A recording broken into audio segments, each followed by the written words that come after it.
Boa tarde, pessoal. Estamos começando a live aqui. Essa questão do aborto aí, que tem da menina, do aborto, que tem aí tido grandes repercussões aí nas redes sociais, né? Qual deveria ser o posicionamento dos cristãos em referente ao aborto, e não só dos cristãos, mas se é correto ou não abortar em caso de estupro, todas essas questões aí. Eu vou guardar mais uns minutinhos, tá entrando bastante gente aqui, porque esse assunto é bem interessante. Como o assunto é interessante, tem entrado bastante gente, vou então fazer a introdução. A questão de legislação, né? O que a lei deve promulgar? Ela depende de morais, né? De afirmações éticas. E essas afirmações éticas, elas dependem de pressupostos epistemológicos, epistêmicos, né? O que é isso? Para que alguém fale o que é certo e errado, primeiro ela deve saber qual é o padrão do que é certo e errado. Ela deve conhecer a ética através de uma epistemologia, ou seja, ela deve ter um princípio que justifique o que é certo e errado, ok? Esse é o grande problema dos não cristãos. Eles não têm isso. Então, por um viés pragmático e utilitarista, eles definem o que é certo e errado com vários argumentos que não têm fundamento absoluto. Então, nós temos a questão social, por exemplo. Devemos ter uma ética por causa que somos seres sociais, né? E vivemos em sociedades, em civilizações, etc. Até mesmo as tribos, o povo tribal tinha seu próprio código de conduta e ética. Mas a questão é que isso explica, ou talvez nos aponte, que devemos ter um ponto de partida ético, mas não diz qual seria. Algumas pessoas vão dizer assim, não, mas entre as tribos e os povos existem pontos unívocos de ética, né? Então, por exemplo, não matar seria errado, não estuprar seria errado, etc. Mas não é bem assim se você analisar todos os povos da face da Terra e todos os povos historicamente. Ou seja, como assim? A ética promulgada em diversos povos, ela variava, ok, de acordo com a sua cultura e crenças, inclusive nas próprias divindades. Ou seja, as culturas, o multiculturalismo, vamos dizer assim, ele não consegue justificar uma ética unívoca. Então ele não consegue fazer julgamentos absolutos sobre essa questão do aborto. Então, mesmo aqueles não cristãos que não são ateístas, mas que apelam para uma ética universalista, eles não conseguem dizer o que é errado e o que é certo, ok? Esse é o ponto principal. Por quê? Porque nos desdobramentos éticos não há, na cosmovisão não cristã e no pragmatismo e utilitarismo, como você chegar a um absoluto. Então nós temos vários dilemas éticos dentro no ponto de vista não cristão, né? Temos vários.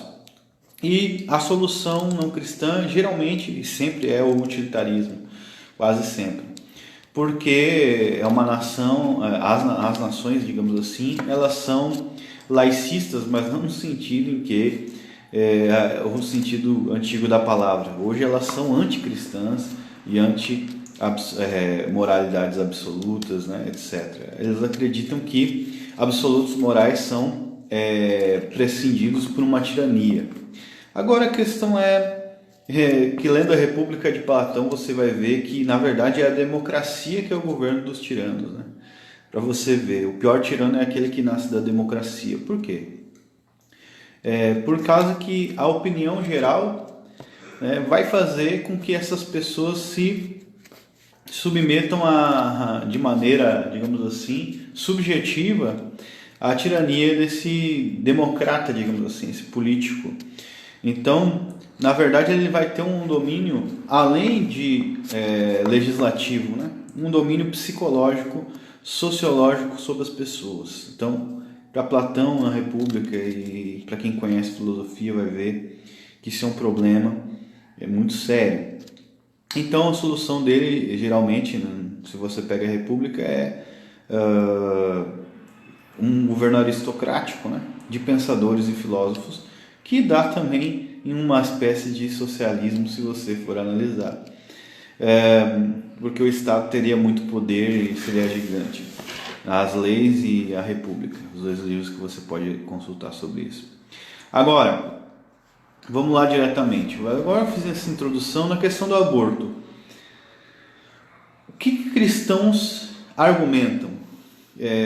O primeiro tipo de argumento para defender aborto, né, em caso de estupro é que a pessoa vai sofrer por causa disso. Mas isso é ridículo, isso não estabelece um argumento absoluto, né? Então, por exemplo, um homem pode sofrer porque, vamos dizer assim,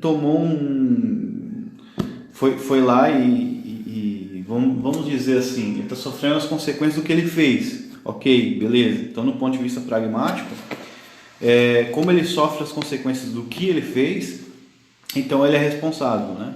Então ele só é responsável por aquilo que ele fez, não o que fizeram com ele. Esse é o ponto de vista que é assumido pelo pragmatismo e utilitarismo, né? Agora, tudo bem, vamos usar esse ponto de vista e vamos reduzir o absurdo. O que fizeram com a menina? Ela sofreu um dano. Alguém tem que reparar o dano. Quem vai reparar esse dano? Não tem como você reparar, na verdade, se você for ver a extensão de um trauma psicológico desse, né? Mas quem deve reparar é o agressor. Então, alguém me bateu.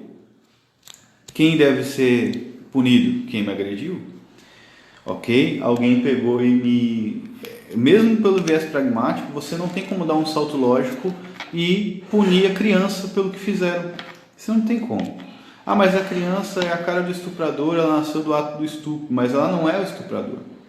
Quem deve ser punido é o estuprador, nunca a criança. Não sei como se dá um salto lógico e chego na conclusão de que, tirando a vida da criança, você estaria... mas a criança ainda não é uma vida que... Como que a ciência define quando é uma vida e quando não é? Como ela vai se definir?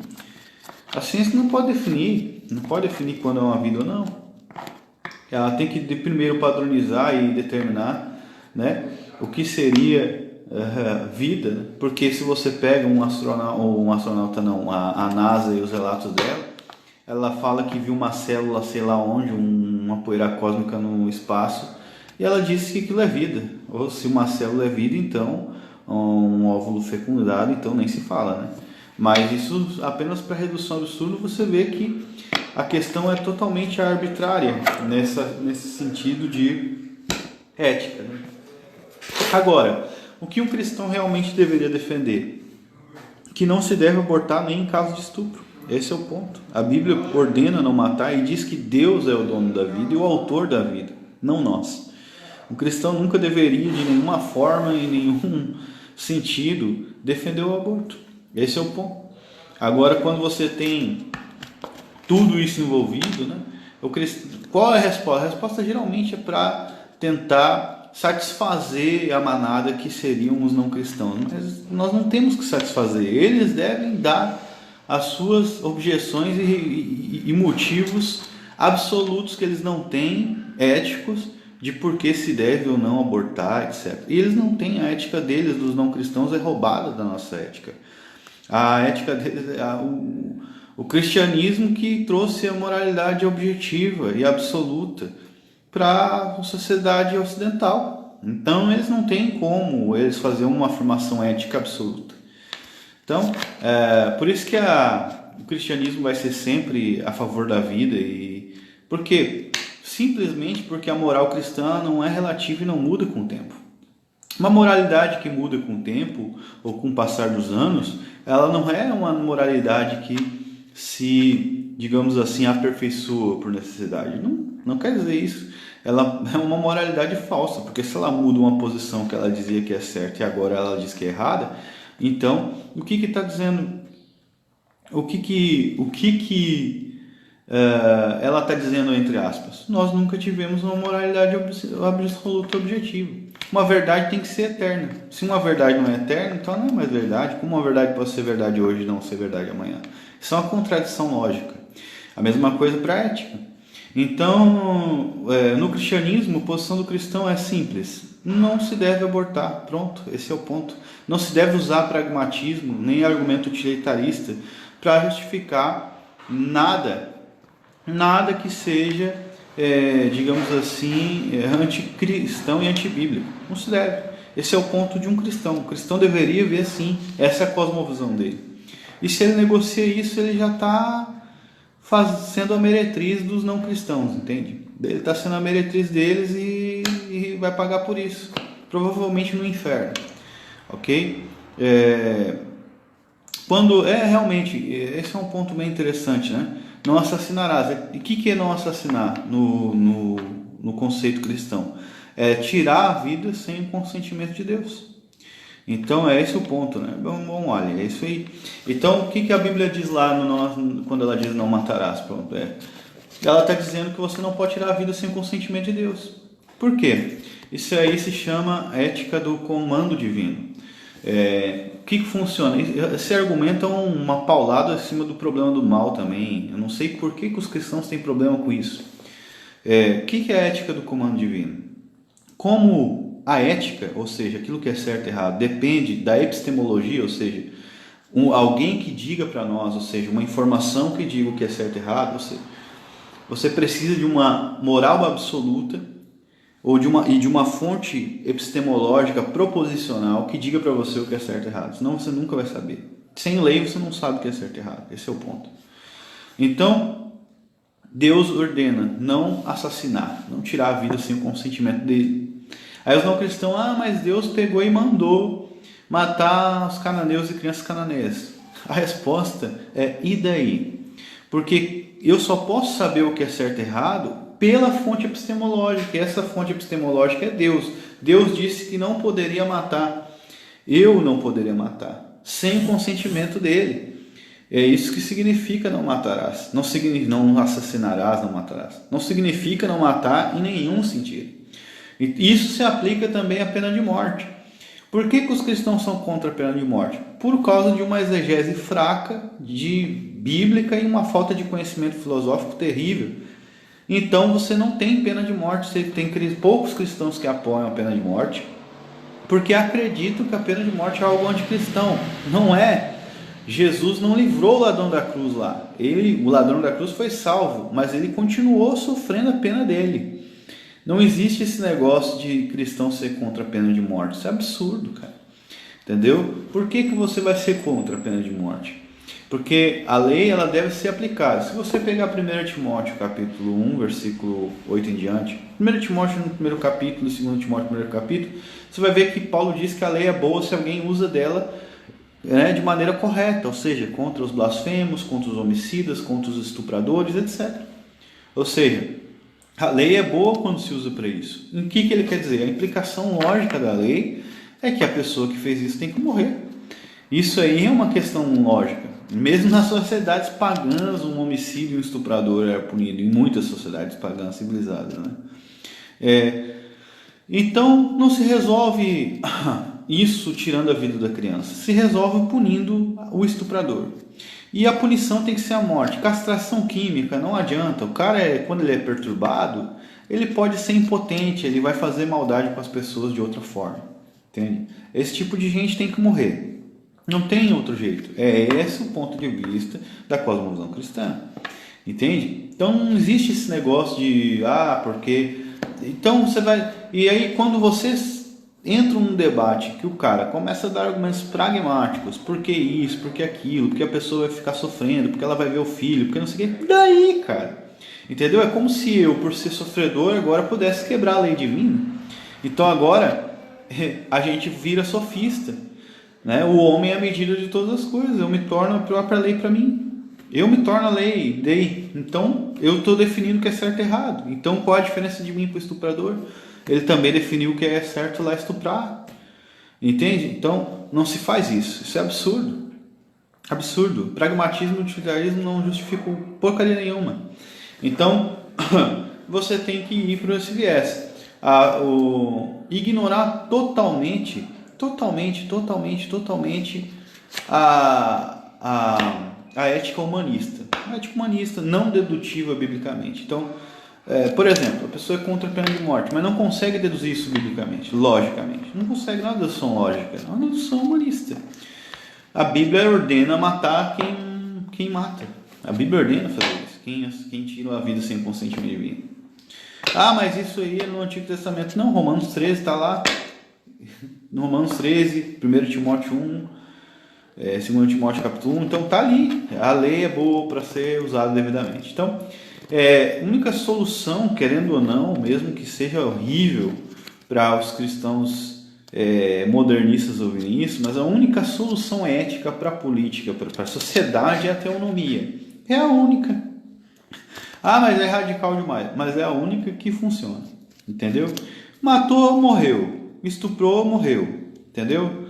Tá contra a lei divina, morreu. É assim que funciona. Então não tem. Ah, mas é muito radical. Tem problema. Não tem problema, né? Quando Jesus fala, né, sobre César, o que é de César, a lei que é de Deus, a pessoa fala isso, cara.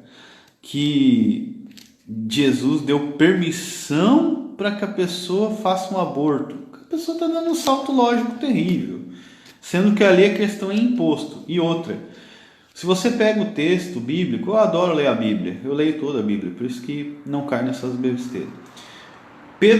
Eles chegam para Pedro e dizem assim, antes de se dar a César o que é de César: mestre, teu mestre, ele não paga imposto? E Pedro responde: o mestre paga tudo. E ele vai lá e fala para Jesus isso. E Jesus pega e repreende Pedro. Você não sabia? Lê toda a Bíblia, não só dê a César o que é de César, Deus o que é de Deus. Estou falando sobre imposto. A mesma coisa quando eles apertam ele no templo para falar isso. Entendeu? Eles estavam colocando Jesus numa situação onde ou ele ficaria contra o Estado ou ele ficaria, né? E o que ele deveria fazer? Ele está demonstrando que o mais importante, é evidente, é você dar a Deus o que é de Deus. Não está dizendo que o imposto é ilícito, ok? Não está dizendo que o imposto é ilícito. E ninguém aqui está falando sobre imposto. A gente está falando sobre pena de morte. E isso tem a ver com os 10 mandamentos, não com imposto. Entendeu? Então, se Deus é óbvio que ele ordena pagar imposto, Romanos 13, é óbvio que devemos pagar imposto. É simples. Agora, se Deus ordena não matar, é óbvio que ninguém deve matar. Entendeu? Sim, misericórdia quero, não sacrifício. Mas o que isso tem a ver com isso? Não tem nada a ver com isso. Nada a ver. Porque os fariseus, eles ignoravam a justiça, a misericórdia e a fé. É isso que ele está falando no contexto. E não está falando que os fariseus aplicavam pena de morte, ele é contra isso. Mais um salto lógico. Não tem como você justificar isso. Não tem. É simplesmente dando saltos lógicos e aplicando a sua própria visão sobre o texto. É uma exegese bíblica. Não dá. Outra coisa também sobre a questão... Bom, falei sobre a ética e o aborto. A questão sobre o problema do mal. Deus não pode... Por que Deus, né, permite ou causa, né? Se você é calvinista ou arminiano, tanto faz, você pode usar o argumento igual. Por que Deus permite ou causa uma criança ser estuprada? Por que Deus permite ou causa... Primeiro você pergunta, de acordo com que padrão Deus não pode fazer isso? Deus não pode permitir ou causar isso. É simples, cara. Não, porque eu acho que tu acha não me interessa. Não é um padrão objetivo. Não é só o que tu pensa. Enquanto você respeitar o que a pessoa pensa no sentido subjetivo, aquilo ali se torna um relativismo estúpido, entendeu? Porque eu não acho errado Deus decretar ou permitir um estupro. Por que seria? Ele é o dono de tudo. A Bíblia diz que tudo pertence a ele, que ele faz um vaso de ira e outro de misericórdia. Não tem dificuldade nisso. Quem tem problema com isso? Quem tem um ponto de vista de Deus que iguala a ele ao ser humano no sentido de transcendência. Então agora Deus está debaixo da ética que ele deu aos homens, mas isso não existe na Bíblia. Não existe isso na Bíblia. Onde Deus colocou uma lei a si mesmo dizendo assim, em primeiro lugar, onde Deus colocou a lei sobre si mesmo dizendo que não devo eu, Deus, matar. Não devo eu, Deus, determinar o que eu quero. Não existe isso na Bíblia. Não existe. Então, você está adotando uma cosmovisão não cristã. O médico disse que continuar a gestação poderia levar a menina à morte. E daí? Mas é a mesma coisa, uma vida pela outra. Eu não sou alquimista, eu sou cristão. Alquimista que troca uma vida pela outra. Vai ler Fullmetal ou ver o desenho do Fullmetal Alchemist. Eu não sou alquimista, nem bruxo, nem esotérico para trocar uma vida pela outra. Entende? Não, vai viver quem quer, quem Deus quer que viva. Essa é a questão. Quem é o autor da vida? Quem é o dono da vida? É Deus. É uma questão simples para um cristão resolver. Quem resolve quem vive e quem morre? Deus. Eu não posso, Jesus diz, eu não posso acrescentar um côvado da minha vida. Não posso. A Bíblia diz que todos os nossos dias estão determinados. Então, quem sou eu para dizer? Se eu agora o meu filho está morrendo, ok? Eu tenho escolha de ir lá salvar ele e eu morro, eu vou fazer isso. Agora, por que uma outra pessoa não vai fazer isso? Aí eles vêm falar de misericórdia. Cadê a misericórdia dessa aí que prefere ficar viva do que deixar a criança viva? Entendeu? Aí quando a tolerância inverte, você inverte a tolerância, né? Você inverte a tolerância, você vê como eles são hipócritas, entende? Então a pessoa vai lá, não pode, né? Ah, a menina ia morrer e tal. Tá bom. Então quer dizer agora que o padrão segundo a misericórdia agora só funciona assim. Vamos ter misericórdia da menina porque ela vai morrer. E aí a criança se a criança morrer, ela vive, tá bom. Tá aí a misericórdia que ela teria da criança. Cadê? Não existe, né? Sobre a vida humana tem um valor em si mesmo, é evidente, mas a autoridade sobre ela é de Deus, então esse argumento de novo é irrelevante. Entende? Sobre a questão da medicina também, totalmente irrelevante. A questão é enquanto os cristãos assumirem posições secularistas e não cristãs de moralidade e ética, vão continuar debaixo da opressão deles. E quem resolve abraçar esse tipo de ética nem se pode se dizer cristão. Como pode? Não se diz cristão. Não vira outra coisa. Vai adorar o sol e a lua. Vai virar lá para Buda. Começa, né, começa a orar ali pro sol, né? Faz uma oração, um mantra, entende? Faz um mantra, vai meditar. É isso, deixa de ser cristão, entende? Deixa. Por que você vai ser cristão se você não concorda com a Bíblia? Por quê? Porque você está usando um viés pragmatista e utilitarista, sendo que a Bíblia diz que você não tem direito sobre a vida e a morte? Por que você aplica misericórdia para a mãe da menina, mas não para a criança? E não aplica a responsabilidade moral da mãe da criança de ter misericórdia e dos médicos de ter misericórdia da menina ao invés da criança, do bebê, ao invés da mãe? Entende? É simplesmente um jogo estúpido, de padrão utilitarista, entendeu? Eu posso reverter esse argumento, é muito fácil. É muito simples eu fazer isso. Ah, não, a menina ia morrer se não sei o que abortasse, se não abortasse. Beleza, mas a criança morreu. Morreu igual uma pessoa. Eu não sou alquimista, eu já disse, não sou bruxo, nem entende? Agora a questão, por que a mãe da menina e o médico não tiveram misericórdia da criança ao invés dela própria? Porque é o ego, né? Claro, você está vendo o ponto de vista da pessoa.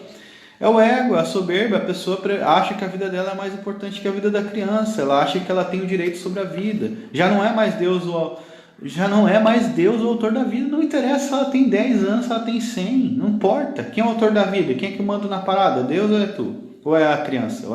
Entendeu? É claro, daí quando você vira misericórdia, né, para a mãe da criança, aí todo mundo fica com pena. Agora, quando você vira misericórdia, o gatilho da misericórdia para a criança, daí você acha absurdo.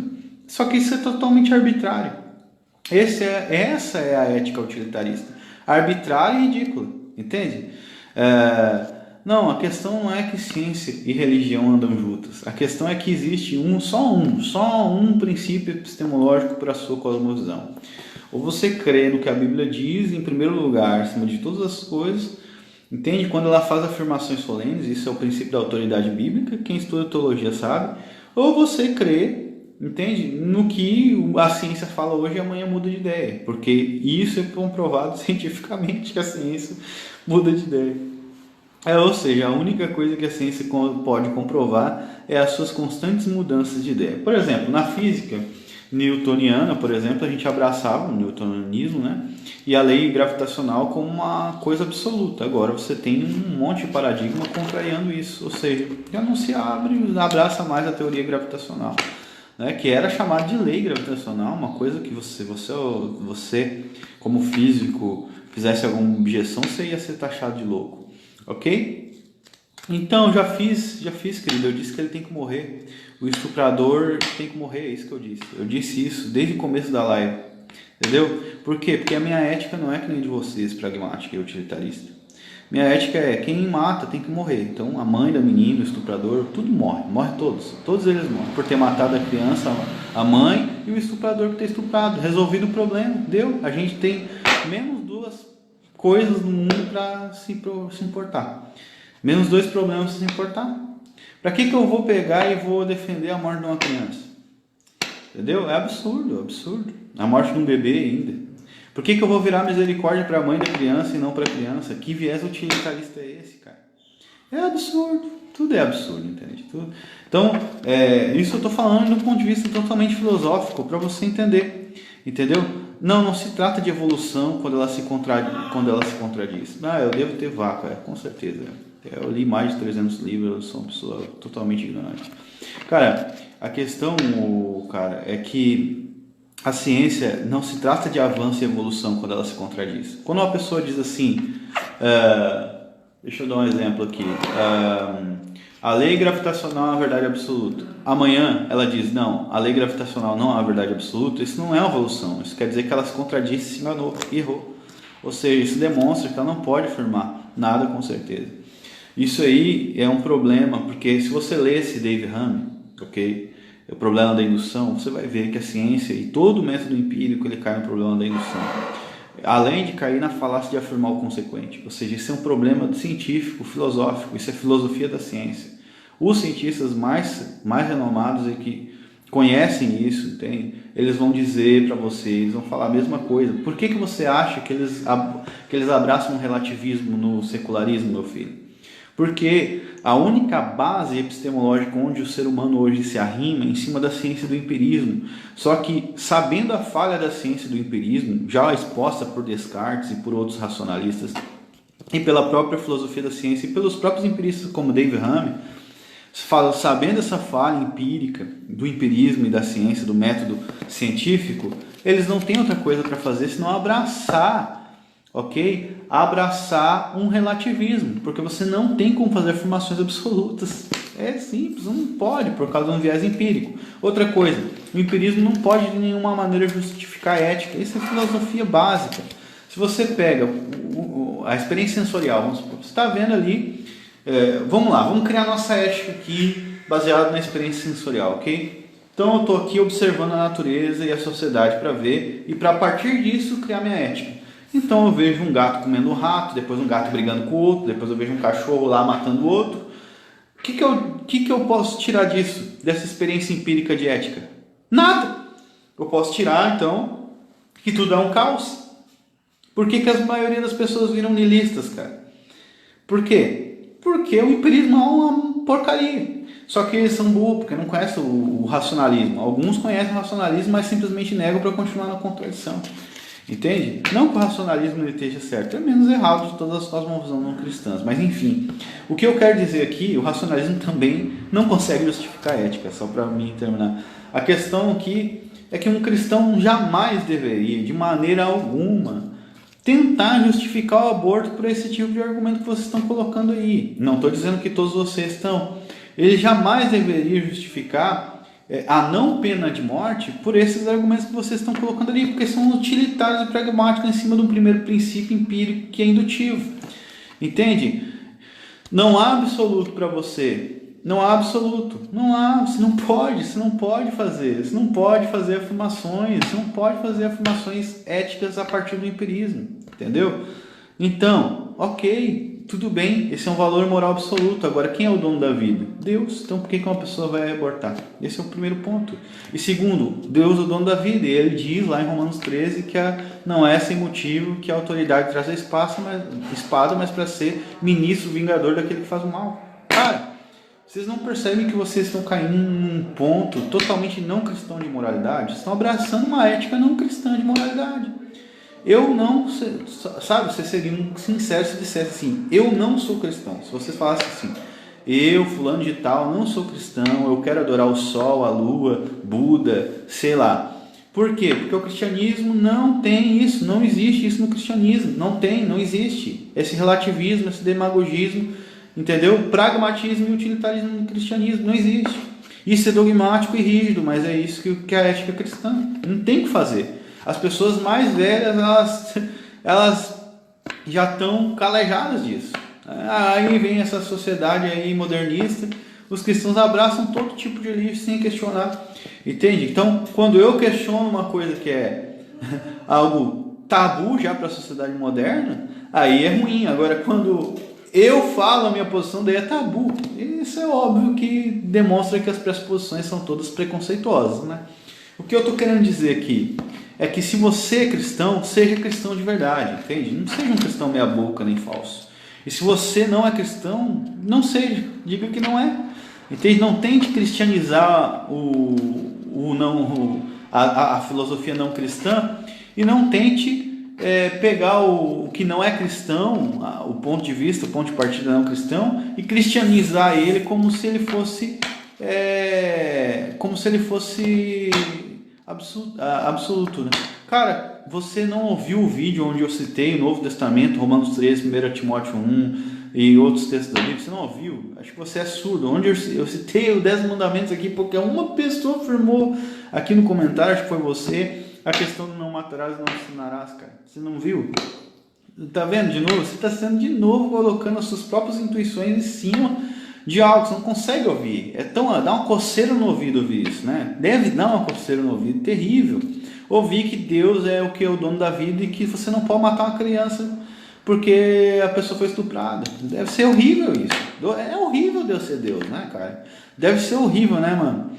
Ter que aceitar que Deus seja Deus. Deve ser absurdo isso. Mas como assim Deus ser Deus? Eu quero ser. Deve ser isso. Então, querido, eu vou lá que eu tenho que trabalhar. Bom dia para vocês. Deus abençoe. Lida comigo. Cara, você falar que eu não estou interpretando de forma correta não prova nada. Nada absolutamente. Entendeu? Não prova nada. Boa tarde. Fique com Deus.